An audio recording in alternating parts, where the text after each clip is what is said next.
प्रिय साथियों और जीवन परिवर्तन की यात्रा पर निकले सभी मित्रों, आप सभी को मेरा नरेंद्र कुमार वेलनेस कंसल्टेंट की ओर से सादर प्रणाम। आज मैं जिस विषय पर चर्चा करने जा रहा हूं साथियों, वह ऐसा विषय है जिसके बारे में लोग सोचते तो बहुत हैं, लेकिन खुलकर बात बहुत कम करते हैं। और हमारी सबसे बड़ी जीत किसी दूसरे पर नहीं, स्वयं के मन पर होती है। और यह विषय है काम वासना, लस्ट। जैसे ही यह शब्द सुनाई देता ना, कुछ लोगों के चेहरे पर मुस्कान आ जाती है और कुछ लोग असहज हो जाते हैं। कुछ लोग विषय बदल देना चाहते हैं और कुछ लोग चाहते हैं कि यह केवल युवकों की समस्या है। लेकिन मैं आपसे एक प्रश्न पूछना चाहता हूं, क्या काम वासना केवल युवाओं की समस्या है, या यह मनुष्य के मन की ऐसी प्रवृत्ति है जो किसी भी उम्र, किसी भी पद, किसी भी शिक्षा और किसी भी समाज के व्यक्ति को प्रभावित कर सकती है? यदि उत्तर हां है, तो आज का यह वीडियो केवल एक विषय नहीं, यह स्वयं की समझने की यात्रा होगी साथियों। और अगर आपने लिविंग हैप्पीली को अभी तक सब्सक्राइब नहीं किया तो सब्सक्राइब करके आप हमारे साथ आगे बढ़िए। सबसे बड़ा युद्ध कहां होता है जानते हैं? हम सोचते हैं कि युद्ध सीमाओं पर लड़े जाते हैं, लेकिन इतिहास गवाह है कि सबसे कठिन युद्ध जो है तलवारों से नहीं, मन के भीतर लड़े जाते हैं। कोई व्यक्ति दुनिया जीत सकता है, लेकिन यदि वह अपने मन से हार गया तो उसकी सारी सफलताएं भी उसे शांति नहीं दे सकती। इसलिए भारतीय ज्ञान परंपरा कहती है, जिसने मन को जीत लिया उसने संसार को जीत लिया। एक प्रश्न अपने आप से पूछिए, यदि आपको एक कमरे में अकेला छोड़ दिया जाए और आपके पास मोबाइल फोन हो, इंटरनेट हो, कोई देखने वाला ना हो, तो आपका मन आपको कहां ले जाएगा? यही प्रश्न हमारे चरित्र और हमारे संस्कार, वैल्यूज की परीक्षा लेता है। चरित्र तब नहीं बनता जब लोग हमें देख रहे हों, चरित्र तो तब बनता है जब हमें कोई नहीं देख रहा होता। ये काम क्या है जानते हैं? आज सबसे पहले एक बहुत बड़ी गलतफहमी दूर कर लेते हैं। बहुत लोग मानते हैं कि काम ही बुरा है, लेकिन यह सत्य नहीं है। भारतीय दर्शन में जीवन के 4 प्रमुख पुरुषार्थ बताए गए हैं: धर्म, अर्थ, काम, मोक्ष। यह काम को भी जीवन का एक वैध पुरुषार्थ माना गया है। इसका अर्थ है प्रेम, सौंदर्य, स्नेह, दाम्पत्य जीवन, परिवार निर्माण, जीवन का आनंद। अर्थात काम स्वयं में पाप नहीं है, तो फिर समस्या कहां है? तो समस्या तब शुरू होती है जब इच्छा विवेक से बड़ी हो जाती है, जब आकर्षण सम्मान से बड़ा हो जाता है, जब शरीर चरित्र पर हावी हो जाता है, जब क्षणिक सुख जीवन के उद्देश्य से बड़ा हो जाता है, तब काम वासना बन जाता है। काम और काम वासना में अंतर जानते हैं साथियों? बहुत सरल उदाहरण से मैं समझाने की कोशिश करूंगा। यदि आपको भूख लगी है और आप पौष्टिक भोजन करते हैं तो यह प्राकृतिक आवश्यकता है। लेकिन यदि बिना भूख के बार बार केवल स्वाद के लिए खाते जाएं, तो वही आवश्यकता लालच बन जाती है। इसी प्रकार प्राकृतिक यौन इच्छा, हेल्दी सेक्सुअल डिजायर, मानव जीवन का सामान्य भाग है। लेकिन वही इच्छा मन पर कब्जा कर ले, विचारों पर नियंत्रण कर ले, व्यक्ति को गलत निर्णय लेने पर मजबूर कर दे, दूसरे को केवल भोग की वस्तु, ऑब्जेक्ट के रूप में देखने लगे, तो वह काम वासना है। और काम वासना की सबसे बड़ी पहचान कैसे होती है जानते हैं? ये काम वासना केवल शरीर में नहीं रहती, वह सबसे पहले कल्पनाओं, इमेजिनेशन में जन्म लेती है, फिर विचार बनती है, फिर हैबिट बनती है, फिर व्यक्तित्व, पर्सनालिटी बन जाती है। हर बड़ा पतन पहले एक छोटे विचार के रूप में जन्म लेती है। और मन इतना आकर्षित क्यों होता है, कभी गौर किए? क्या हमारा मन बुरा है? नहीं, मन तो ऊर्जा है ना। समस्या यह नहीं कि मन इच्छाएं पैदा करता है, समस्या तो यह है कि हमने मन को प्रशिक्षित नहीं किया। जरा कल्पना कीजिए साथियों, यदि 5 वर्ष का बच्चा कार चलाने लगे तो क्या होगा? दुर्घटना होगी। क्यों? क्योंकि शक्ति तो है लेकिन परिपक्वता नहीं। ठीक वैसे ही यदि इच्छाएं शक्तिशाली हो लेकिन विवेक कमजोर हो तो जीवन दुर्घटनाओं से भर जाता है। और आज के डिजिटल युग, पहले प्रलोभन टेम्पटेशन घर से बाहर निकलते थे, आज वे आपकी जेब में है। मोबाइल खोलते ही सोशल मीडिया, विज्ञापन, मनोरंजन और ये तमाम आने लगते हैं। उत्तेजक सामग्री, कृत्रिम बुद्धिमत्ता से बनी तस्वीरें, वीडियो, हर ओर आपका ध्यान खींचने की प्रतियोगिता चल रही है। आज कंपनियां केवल आपका समय नहीं खरीदती है, वे आपका ध्यान, अटेंशन खरीद रही है। क्योंकि आज अटेंशन इकोनॉमी है, जो जितना अटेंशन लेगा वो इतना अमीर बनेगा। और जहां ध्यान चला जाता वहां जीवन की दिशा भी चली जाती है। और हमारे चरित्र की वास्तविक परीक्षा कब होती है जानती है? चरित्र का अर्थ यह नहीं है कि हमारे मन में कभी बुरे विचार ना आए। चरित्र का अर्थ होता है बुरे विचार आने पर भी सही निर्णय लेने की क्षमता। आकाश में पक्षियां को उड़ने से कोई रोक नहीं सकते, लेकिन उन्हें अपने सिर पर घोंसला बनाने से अवश्य रोक सकते हैं। उसी प्रकार विचारों का आना स्वाभाविक है, लेकिन उन्हें अपने विचार का स्वामी बना देना हमारी चॉइस की विषय, हमारी पसंद है।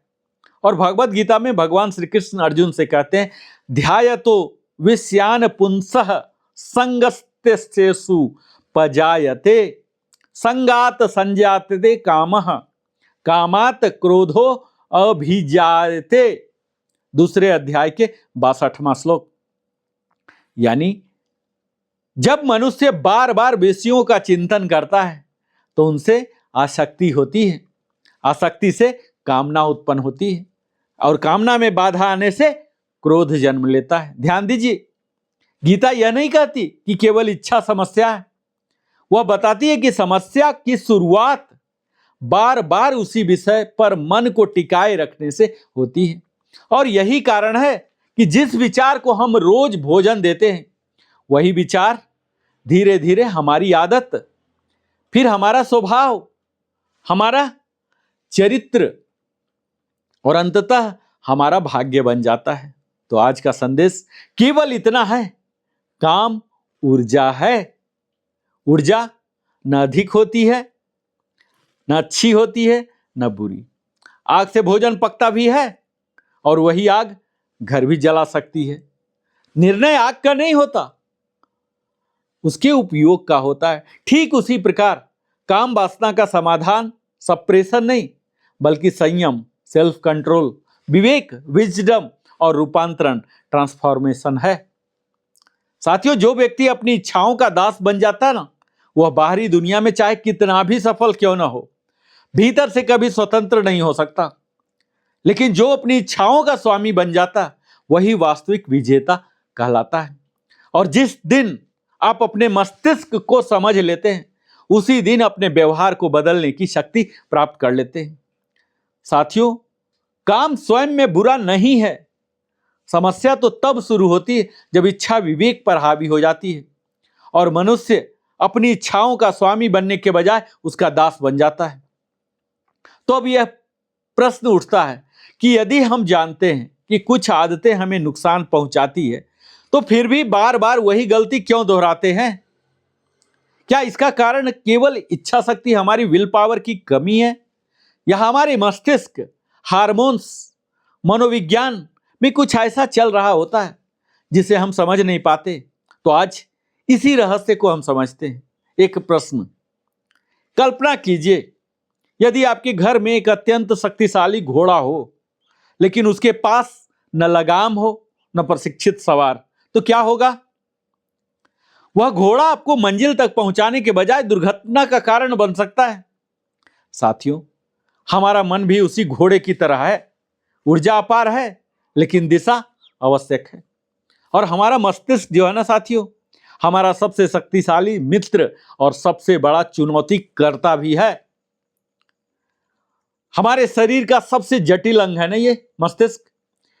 इसका वजन की अगर मैं बात करूं तो यह लगभग 1.2 से 1.5 किलोग्राम का होता है। लेकिन यही अंग हमारी हर भावना, इच्छा, निर्णय और व्यवहार को नियंत्रित करता है। और काम वासना कोई चरित्र की कमजोरी भर नहीं है, यह मस्तिष्क के कई तंत्रों, हार्मोन्स और सीखी हुई आदतों के संयुक्त प्रभाव का परिणाम हो सकती है। और मस्तिष्क के दो प्रमुख भाग की मैं चर्चा आज करना चाहूंगा। पहला तो है लिम्बिक सिस्टम, जो भावनाओं का इंजन कहलाता है। यह मस्तिष्क का वह भाग है जो इच्छाएं उत्पन्न करता है, सुख, प्लेजर की तलाश करता है, भय, क्रोध, आकर्षण जैसी भावनाओं को सक्रिय करता है।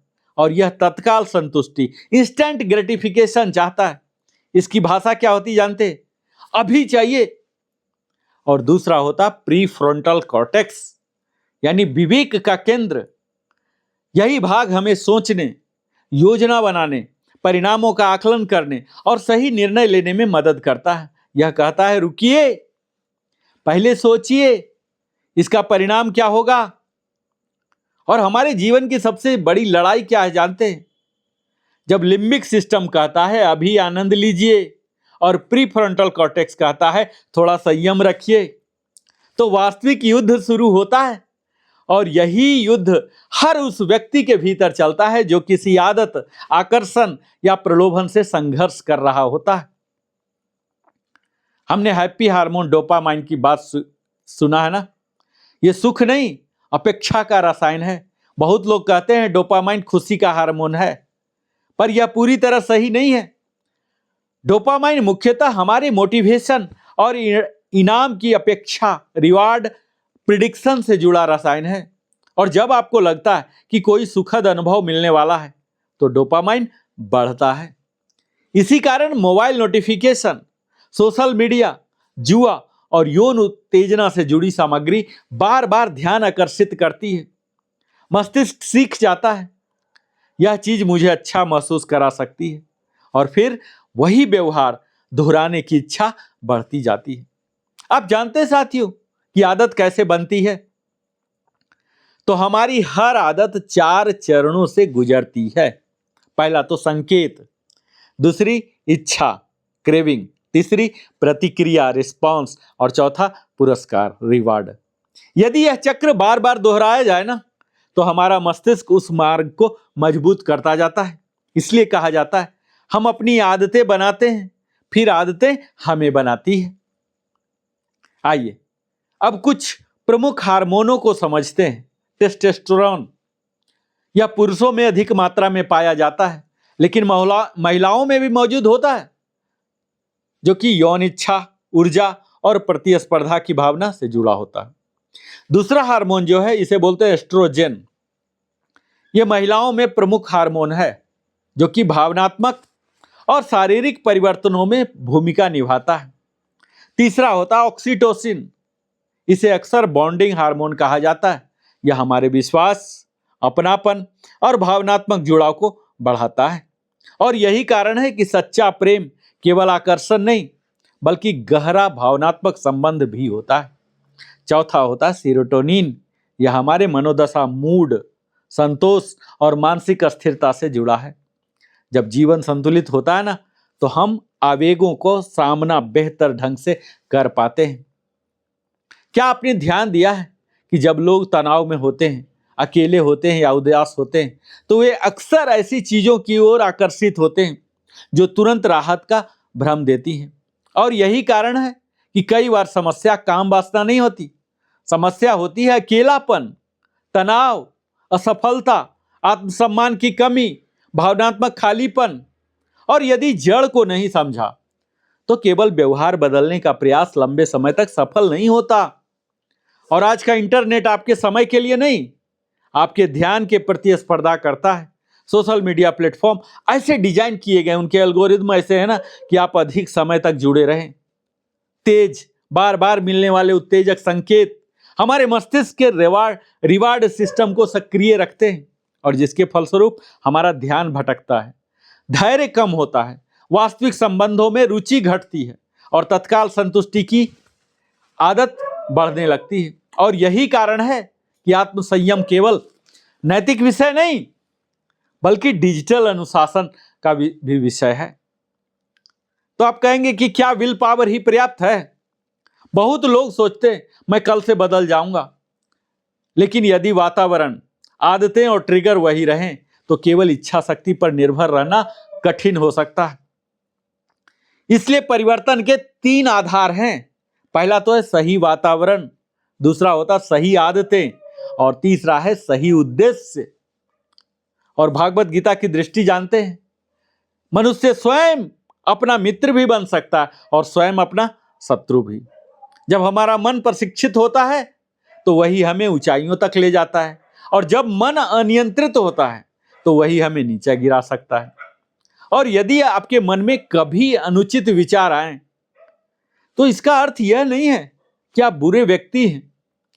विचार आना मानव स्वभाव का हिस्सा है।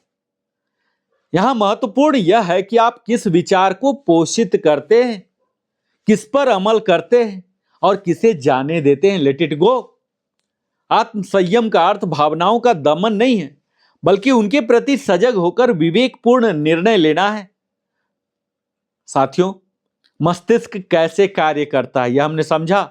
हार्मोन कैसे हमारी भावनाओं को प्रभावित करते हैं, आदतें कैसे बनती हैं, और क्यों आत्मसंयम केवल इच्छा शक्ति नहीं बल्कि हमारी समझ, अभ्यास और सही वातावरण का परिणाम है।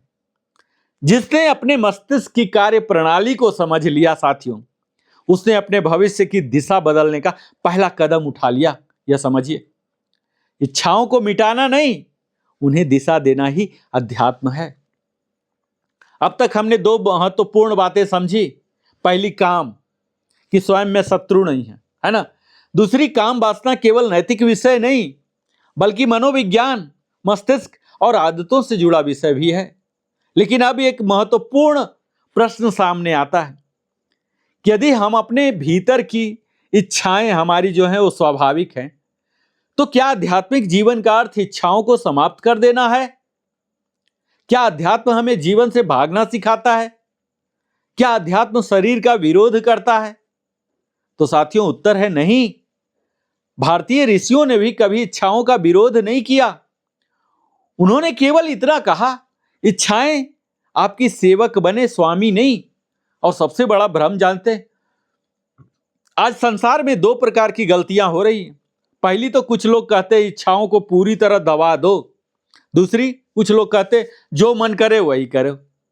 दोनों ही अतिवाद, एक्सट्रीम्स हैं। भारतीय दर्शन हमेशा मध्यम मार्ग, बैलेंस लिविंग की बात करता है। साथियों, जरा कल्पना कीजिए, एक नदी बह रही है, यदि उसके किनारे ना हो तो वही नदी क्या करेगा? अगर किनारे होती हैं तो खेतों को सींचती हैं, बिजली बनाती हैं, जीवन देती हैं। लेकिन यदि किनारे टूट जाए तो वही नदी फ्लड ले आती है ना। तो हमारी इच्छाएं भी नदी है और संयम उसके किनारे हैं। कई बार हम प्रेम और वासना, काम वासना में अंतर नहीं समझ पाते। आज संसार की सबसे बड़ी त्रासदी यह है कि लोग आकर्षण, जो अट्रैक्शन है, इसको लव समझ लेते हैं। लेकिन दोनों में आकाश पाताल का अंतर है। जानते हैं, काम वासना कहती है मुझे तुमसे क्या मिल सकता है, और प्रेम कहता है मैं तुम्हारे लिए क्या कर सकता हूं। गौर से सुनिएगा, समझिएगा। काम वासना शरीर देखती है, सुंदरता देखती है, लाभ देखती है, अधिकार देखती है, अधीर होती है, जल्दी बदल जाती है। वहीं प्रेम आत्मा को देखता है, सम्मान देता है, विश्वास बनाता है, धैर्य रखता है, त्याग करना जानता है और समय के साथ गहरा होता जाता है। और मैं आपसे प्रश्न पूछना चाहता हूं कि यदि किसी व्यक्ति का प्रेम केवल सुंदरता तक सीमित है, तो जब सुंदरता बदल जाएगी तो प्रेम भी समाप्त हो जाएगा? यदि उत्तर हां है तो वह प्रेम नहीं, केवल आकर्षण था। और भगवान कृष्ण अर्जुन से कहते हैं काम एष क्रोध एष रजोगुण समुद्भवः महाचनो महापाप्मा विद्धेस्मिह वैरिणमम। 3 अध्याय के 37वां श्लोक। अर्थात जब इच्छा अनियंत्रित हो जाती है तो वही व्यक्ति की बुद्धि पर पर्दा डाल देती है। ध्यान दीजिए, भगवान इच्छा को नहीं, अनियंत्रित इच्छा को शत्रु कहते हैं। और हमारी सबसे बड़ी शक्ति क्या जानते हैं? हमारी बुद्धि है, विजडम है। पशु भी इच्छाओं से चलते हैं, लेकिन मनुष्य को विशेष क्या बनाती है? विवेक, डिस्क्रिमिनेशन। यदि मनुष्य भी केवल इच्छाओं के पीछे भागे तो उसके और पशु में अंतर क्या रह जाएगा? रामायण केवल भगवान श्री राम की कथा नहीं है साथियों, यह मानव चरित्र का विज्ञान है। क्योंकि रावण अत्यंत विद्वान था, वह महान पंडित, शिव भक्त, शक्तिशाली राजा, संगीतज्ञ, राजनीतिज्ञ। फिर उसका पतन क्यों हुआ? क्या उसके पास ज्ञान कम था? तो नहीं, उसका पतन इसलिए हुआ क्योंकि उसने अपनी इच्छाओं को अपने विवेक से बड़ा बना दिया। एक क्षण की अनियंत्रित वासना एक महान साम्राज्य के विनाश का कारण बन गई। ज्ञान पर्याप्त नहीं, चरित्र आवश्यक है। महाभारत हमें बताता है कि जब मनुष्य लोभ, मोह, अहंकार और अनियंत्रित इच्छाओं का दास बन जाता ना, तो परिवार टूटते हैं, समाज टूटता है और अंततः युद्ध होता है। महाभारत केवल कुरुक्षेत्र का युद्ध नहीं है, हर मनुष्य के भीतर चलने वाले युद्ध का प्रतीक है। और पतंजलि कहता है योगश्चित्त वृत्ति निरोधः, अर्थात योग केवल शरीर मोड़ना नहीं है, योग है मन की चंचल वृत्तियों पर नियंत्रण। आज लोग पूछते हैं योग से क्या मिलेगा? मैं कहता हूं यदि योग सही अर्थों में किया जाए तो आपको सबसे बड़ी स्वतंत्रता मिलेगी, अपने मन पर अधिकार मिलेगा। और ब्रह्मचर्य का वास्तविक अर्थ समझते हैं? आज ब्रह्मचर्य शब्द को लेकर बहुत ही भ्रम है। बहुत लोग सोचते हैं कि ब्रह्मचर्य का अर्थ है केवल विवाह न करना। यह अधूरा अर्थ है। ब्रह्मचर्य का वास्तविक अर्थ है ब्रह्म में चर्या, अर्थात ऐसा जीवन जिसमें हमारी ऊर्जा, हमारी सर्वोच्च उद्देश्य जो हायर पर्पस की ओर प्रवाहित हो। यदि कोई विवाहित व्यक्ति भी मर्यादित जीवन जीता है, संबंधों का सम्मान करता है, आत्म संयम रखता है, तो वह भी ब्रह्मचर्य की भावना का पालन कर सकता है। आत्म संयम, सेल्फ कंट्रोल क्या है जानते साथियों? इसका अर्थ इच्छाओं को मार देना नहीं है। इसका अर्थ है सही समय, सही मात्रा, सही दिशा का चुनाव। जैसे एक कुशल चालक, एक्सपर्ट ड्राइवर गाड़ी की गति को नियंत्रित करता है ना, इंजन को नहीं निकालता ना, उसी प्रकार आध्यात्मिक व्यक्ति इच्छाओं को समाप्त नहीं करते, वह उन्हें दिशा देते। और इतिहास उठाकर देखिए, महान वैज्ञानिक, महान खिलाड़ी, महान कलाकार, महान योगी, महान राष्ट्र निर्माता, इन सब में एक गुण समान मिलेगा, आत्मसम्मान, आत्म अनुशासन, सेल्फ डिसिप्लिन। क्यों? क्योंकि बिखरी हुई ऊर्जा, फ्रेगमेंटेड एनर्जी साधारण परिणाम देती है, लेकिन एकाग्र ऊर्जा इतिहास बदल देती है साथियों।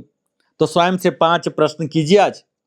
क्या मैं अपने मन का मालिक हूं या उसका गुलाम? क्या मेरे निर्णय मेरे मूल्यों से आते हैं या क्षणिक आवेगों से? क्या मैं लोगों को सम्मान से देखता हूं या उपयोग की वस्तु की तरह, ऑब्जेक्ट की तरह? क्या मेरा मोबाइल मेरा उपकरण है या मैं उसका उपकरण बन चुका हूं? यदि आज मेरा अंतिम दिन हो तो क्या मैं अपने वर्तमान जीवन पर गर्व करूंगा? और यदि इन 5 प्रश्नों ने आपके भीतर को झकझोर दिया हो ना साथियों, तो समझिए परिवर्तन शुरू हो चुका है। स्वामी विवेकानंद ने कहा था, जिस व्यक्ति ने स्वयं पर विजय प्राप्त कर ली उसे संसार की कोई शक्ति पराजित नहीं कर सकती। यही आत्म विजय सच्ची आध्यात्मिकता है। हमने समझा कि प्रेम और वासना में अंतर क्या है, भारतीय ज्ञान परंपरा का संतुलित दृष्टिकोण क्या है, ब्रह्मचर्य का आधुनिक अर्थ क्या है, आत्म संयम का वास्तविक महत्व क्या है। साथियों, इच्छाओं का दमन व्यक्ति को कठोर बना सकता है, लेकिन इच्छाओं का रूपांतरण उसे महान बना देता है। और मैं केवल एक वाक्य कहना चाहता हूं, जिस दिन हम अपने शरीर की इच्छाओं से ऊपर उठकर जीवन के उद्देश्य से प्रेम करना सीख जाते ना, उसी दिन उसका वास्तविक पुनर्जन्म हमारा हो जाएगा। ऊर्जा को दबाइए मत, दिशा दीजिए, क्योंकि वही ऊर्जा पतन भी बन सकती है और परम उत्कर्ष भी। अब तक हमने 3 महत्वपूर्ण बातें समझी। काम, जो प्रकृति का एक स्वाभाविक आयाम है। काम वासना लस्ट तब समस्या बनती है जब वह विवेक और चरित्र पर हावी हो जाती है। और भारतीय दर्शन आत्म दमन नहीं बल्कि आत्म संयम, रूपांतरण की शिक्षा देता है। और अब सबसे महत्वपूर्ण प्रश्न, यदि हमारे भीतर इतनी प्रबल ऊर्जा है तो क्या इसका केवल एक ही उपयोग है? तो उत्तर है नहीं। यही ऊर्जा यदि दिशा बदल दे तो यही ऊर्जा एक वैज्ञानिक को खोजकर्ता बना देती है, एक खिलाड़ी को विश्व विजेता बना देती है, एक कलाकार को अमर बना देती है और एक संत को महापुरुष बना देती है और एक साधारण व्यक्ति को असाधारण बना देती है। साथियों, लॉ ऑफ एनर्जी, ऊर्जा का सिद्धांत हम लोगों ने पढ़ा है ना। विज्ञान कहता है ऊर्जा न तो उत्पन्न की जा सकती है न नष्ट की जा सकती, उसे केवल एक रूप से दूसरे रूप में बदला जा सकता है। एनर्जी कंजर्वेशन प्रिंसिपल आपने पढ़ा है ना। यही सिद्धांत हमारे जीवन पर भी लागू होता है। यदि काम ऊर्जा को केवल क्षणिक सुख में खर्च किया जाएगा तो वह समाप्त हो जाएगा, लेकिन यदि उसी ऊर्जा को अध्ययन, शोध, सेवा, कला, खेल, योग, नेतृत्व, राष्ट्र निर्माण की दिशा में लगाया जाए तो वही ऊर्जा असाधारण उपलब्धियां देती है। जरा कल्पना कीजिए, सूर्य की किरणें पूरे मैदान में फैली हों तो ये केवल प्रकाश देती हैं, लेकिन वही किरणें यदि एक आवर्धक लेंस, मैग्नीफाइंग लेंस से एक बिंदु पर केंद्रित कर दी जाए तो आग उत्पन्न कर सकती। यही अंतर है बिखरी हुई ऊर्जा और एकाग्र ऊर्जा में। हमारी ऊर्जा भी ऐसे ही है। आप जानते हैं क्यों महान लोग आत्म अनुशासित होते हैं? कभी आपने सोचा कि दुनिया के महान लोग जो हैं, खिलाड़ी, महान वैज्ञानिक, महान संगीतकार, महान योगी, महान सैनिक, सभी में एक समान गुण क्यों मिलता है? अनुशासन का। क्योंकि वे जानते हैं क्षणिक सुख जो टेम्पोररी प्लेजर है और महान उपलब्धियां, एक्स्ट्राऑर्डिनरी अचीवमेंट का सबसे बड़ा प्रतिस्पर्धा है, कंपटीशन है। ये दोनों साथ साथ कभी नहीं हो सकते। और आज मैं आपको सफलता का एक सूत्र देना चाहता हूं। जब आपका पर्पस, उद्देश्य आपकी इच्छाओं, प्लेजर से बड़ा हो जाता ना, तभी आपका व्यक्तित्व ऊंचा उठता है। जिस दिन आपका लक्ष्य आपकी आदतों से बड़ा हो जाएगा उस दिन परिवर्तन निश्चित है। और योग हम लोग करते हैं ना, मैं तो हर दिन सिखाने जाता हूं। यह केवल व्यायाम नहीं, यह ऊर्जा प्रबंधन है। आज पूरी दुनिया योग कर रही है, लेकिन बहुत कम लोग समझते हैं कि योग का सबसे बड़ा उद्देश्य क्या है। योग केवल वजन कम करना, शरीर लचीला बनाना, दर्द कम करना नहीं है। योग का वास्तविक उद्देश्य है प्राण ऊर्जा, लाइफ एनर्जी को संतुलित करना। जब हमारा शरीर, श्वास और मन एक लय में आ जाता है ना, तो आवेगों पर नियंत्रण सहज होने लगता है। और प्राणायाम, जब मन अशांत हो तो सबसे पहले श्वास बदलती है, और जब श्वास बदलती है तो मन भी बदल सकता है। और नियमित अनुलोम विलोम, भ्रामरी, नाड़ी शोधन, डीप ब्रीदिंग हमारे मन को शांत करने में सहायक हो सकते हैं। बहुत लोग कहते हैं कि ध्यान में बैठते ही बुरे विचार आते हैं, पर यह जानिए विचार पहले भी आते थे। ध्यान ने उन्हें पैदा नहीं किया, ध्यान ने केवल आपको उन्हें देखने की क्षमता दी है। ध्यान का उद्देश्य विचारों को जबरन रोकना नहीं है, बल्कि उनके साथ बह जाने के बजाय उन्हें पहचानना है। और जो शरीर निष्क्रिय होता है वह अक्सर हमारे मन को अधिक चंचल बना देता है। जब हम नियमित व्यायाम करते हैं ना, तो तनाव कम करता है, मनोदशा सुधरता है, आत्मविश्वास बढ़ाता है, ऊर्जा को स्वस्थ दिशा देता है। और हमारे जीवन का जब उद्देश्य रहेगा ना साथियों, तो यही सबसे बड़ी औषधि के रूप में काम करेगा। एक युवा मेरे पास आए और बोले, सर मेरा मन बार बार भटकता है। मैंने उनसे पूछा, आपके जीवन का लक्ष्य क्या है? तो जानते हैं वो क्या बोले? बिल्कुल चुप हो गए। साथियों, खाली मन केवल शैतान का घर नहीं होता। हम बोलते रहे ना खाली मन शैतान का। वो शैतान का सिर्फ नहीं होता, खाली मन दिशा विहीन ऊर्जा का घर भी होता है। और जिसके जीवन में बड़ा उद्देश्य होता है ना, उसके पास छोटी इच्छाओं के पीछे भागने का समय नहीं होता। और आज का सबसे बड़ा व्यसन जो एडिक्शन है ना, केवल अश्लील सामग्री नहीं, अनियंत्रित स्क्रीन टाइम है। और अपने आप से पूछिए, सुबह उठते ही पहला स्पर्श मोबाइल का होता है या ईश्वर का? रात को सोने से पहले अंतिम दृष्टि परिवार पर होती है या स्क्रीन पर? यदि उत्तर स्क्रीन है ना, तो समस्या केवल तकनीक नहीं, प्राथमिकता की है, प्रायोरिटी की है। तो आज हम 15 प्रैक्टिकल एक्शन प्लान आपके साथ मैं साझा करूंगा, व्यवहारिक प्लान। यदि आप वास्तव में आत्म संयम विकसित करना चाहते हैं ना, तो आज से इन आदतों को अपनाइए। सबसे पहला, सुबह जल्दी उठिए, प्रतिदिन योग कीजिए, कम से कम 20 मिनट ध्यान कीजिए, नियमित व्यायाम कीजिए, अपने डिजिटल वातावरण को स्वच्छ रखिए, अनावश्यक उत्तेजक सामग्री से दूर बनाइए, रात को पर्याप्त नींद लीजिए, संतुलित और पौष्टिक भोजन कीजिए, प्रेरक पुस्तकों का अध्ययन कीजिए और लक्ष्य लिखिए और रोज पढ़िए, अच्छे मित्रों का साथ चुनिए और सेवा का अभ्यास कीजिए। प्रतिदिन आत्मचिंतन, सेल्फ रिफ्लेक्शन कीजिए। असफल होने पर स्वयं को दोष देने के बजाय फिर से शुरुआत कीजिए और प्रतिदिन अपने आप से कहिए, मैं अपनी इच्छाओं का स्वामी हूं, उनका दास नहीं। साथियों, दो व्यक्ति एक ही गांव में रहते थे, दोनों के पास समान अवसर थे। पहला व्यक्ति हर दिन क्षणिक सुखों के पीछे भागता रहा, दूसरा व्यक्ति हर दिन थोड़ा थोड़ा आत्मसम्मान और अनुशासन विकसित करते रहा। और 10 वर्ष बाद क्या हुआ जानते हैं? पहले व्यक्ति के पास बहाने थे, दूसरे के पास उपलब्धियां। अंतर प्रतिभा का नहीं था, अंतर आदतों का था। और भगवान श्री कृष्ण कहते हैं, असंशय महाबाहो मनो दुर्निग्रहम चलम अभ्यासेन तू कौन्तेय वैराग्येण च गृह्यते। 6ठा अध्याय के 35वां श्लोक। अर्थात निस्संदेह मन चंचल है और उसे नियंत्रित करना कठिन है, लेकिन अभ्यास, प्रैक्टिस और वैराग्य, डिटैचमेंट से उसे नियंत्रित किया जा सकता है। ध्यान दीजिएगा, भगवान ने यह नहीं कहा कि मन एक दिन में बदल जाएगा। उन्होंने कहा अभ्यास, यानी बार बार, हर दिन, थोड़ा थोड़ा। यही परिवर्तन का विज्ञान है। जीवन में सबसे बड़ी हार किसी परीक्षा में असफल होना नहीं है, सबसे बड़ी हार है अपने मन के सामने बार बार हार मान लेना। लेकिन सबसे बड़ी जीत भी किसी प्रतियोगिता में स्वर्ण पदक जीतना नहीं है। सबसे बड़ी जीत क्या है जानते हैं? अपने मन को अपना मित्र बना लेना। मनुष्य महान इसलिए नहीं बनता कि हमारे भीतर इच्छाएं नहीं होती, वह महान इसलिए बनता है क्योंकि उसकी इच्छाओं से बड़ा उसका चरित्र, उद्देश्य और उसके मूल्य हो जाते हैं।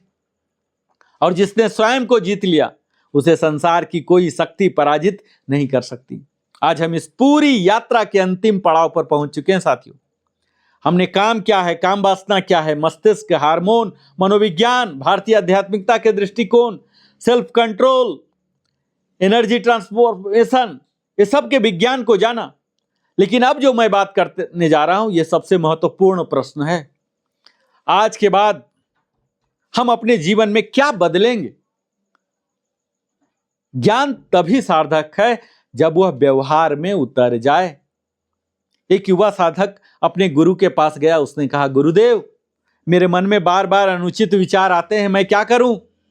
गुरु मुस्कुराए, उसे जंगल ले गए। उन्होंने 2 बीज दिखाए, एक कांटेदार झाड़ी का, दूसरा विशाल बरगद का।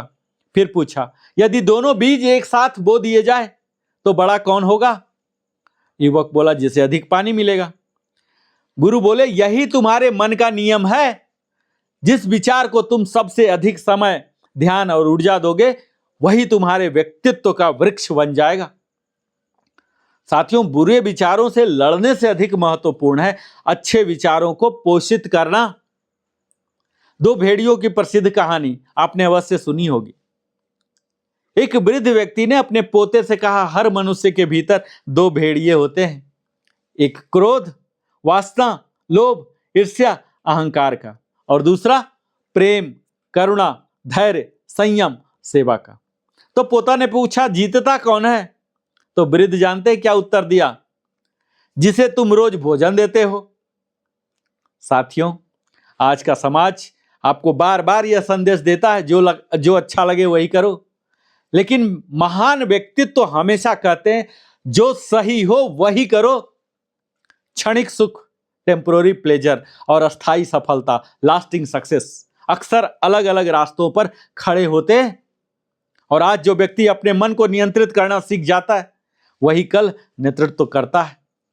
और वैवाहिक जीवन के लिए संदेश जानते हैं, काम का सबसे सुंदर रूप है सम्मानपूर्ण, जिम्मेदार और प्रेम पूर्ण दाम्पत्य जीवन।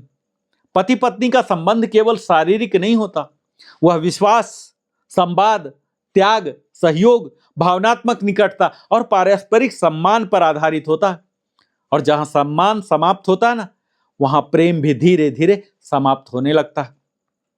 और यदि आप चाहते हैं कि आपके बच्चे चरित्रवान बने, तो केवल नियम मत बनाइए, उदाहरण बनिए। बच्चे आपके शब्द कम, आपका जीवन अधिक सीखते हैं। यदि घर में संवाद, सम्मान, अनुशासन, आध्यात्मिक वातावरण और प्रेम होगा, तो बच्चे का चरित्र भी उसी दिशा में विकसित होगा। और डिजिटल युग की चुनौती जानते हैं, आज युद्ध तलवारों से नहीं, ध्यान पर लड़ा जा रहा। यदि आपका ध्यान किसी और के नियंत्रण में है, तो धीरे धीरे उसका जीवन भी उसी दिशा में चला जाएगा। इसलिए मोबाइल का उपयोग कीजिए, मोबाइल को अपना उपयोग मत करने दीजिए। और जीवन बदलने वाले 10 संकल्प लेना चाहते हैं, तो मैं कहता हूं, आज सभी अपने हृदय पर हाथ रखकर मन ही मन ये संकल्प दोहराइए। पहला, मैं अपने मन का स्वामी बनूंगा। दूसरा, मैं किसी भी व्यक्ति को केवल शरीर नहीं, एक सम्माननीय व्यक्ति के रूप में देखूंगा। और तीसरा, मैं अपने मोबाइल और डिजिटल जीवन में अनुशासन रखूंगा। चौथा, मैं प्रतिदिन योग, ध्यान और व्यायाम करूंगा। और पांचवा, मैं अपने माता पिता, गुरुजनों का सम्मान करूंगा। और छठा, मैं अपने जीवन का एक महान उद्देश्य निर्धारित करूंगा।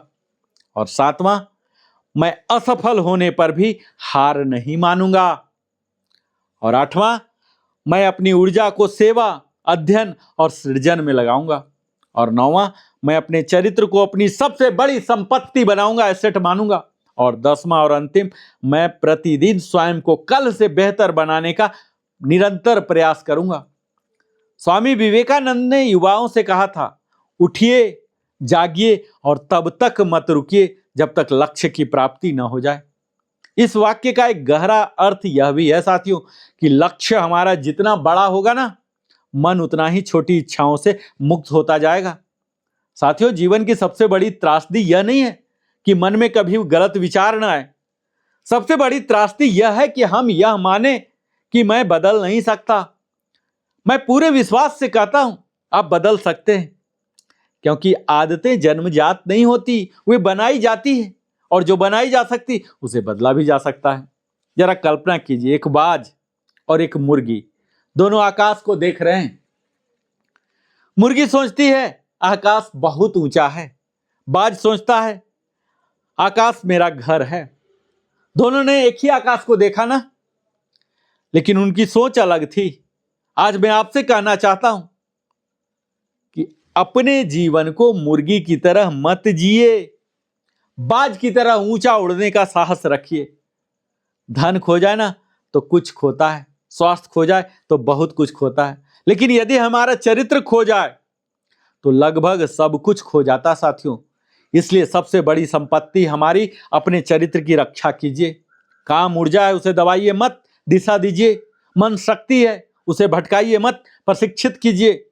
जीवन अवसर है, उसे क्षणिक सुखों में मत गंवाइए।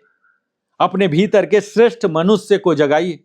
और अंत में मैं आप सभी से केवल एक वाक्य कहलवाना चाहता हूं कि मैं अपनी इच्छाओं का दास नहीं, अपने चरित्र का निर्माता हूं।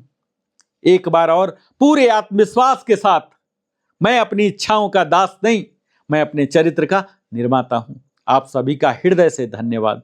आप अपने जीवन का बहुमूल्य समय हमारे साथ बिताते हैं। और अगर आपने अभी तक हमारे चैनल लिविंग हैप्पीली को सब्सक्राइब नहीं किया तो सब्सक्राइब कीजिए, लाइक कीजिए, अपने सगे संबंधियों के साथ साझा भी कीजिए और बेल आइकन पुश कीजिए ताकि इसी प्रकार की प्रेरणादायक प्रेरक वीडियो आप तक पहुंचते रहे। जय हिंद, जय भारत, वंदे मातरम, जय श्री कृष्ण।